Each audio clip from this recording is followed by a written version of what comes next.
This is the LRC. This is the room where we put brand new dado in, stripped all the old kit out, put brand new dado in.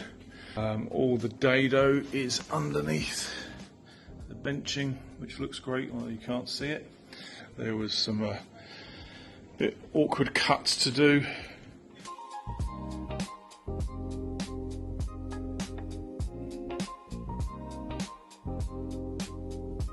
A lot of jiggory pokery on this one.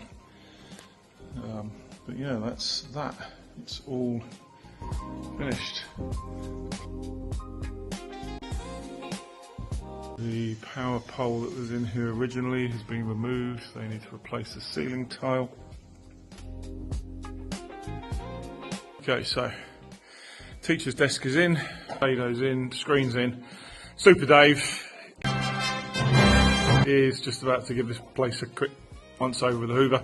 All the desks are done, floor boxes are done, and all the dado is done, the repurposed dado underneath there.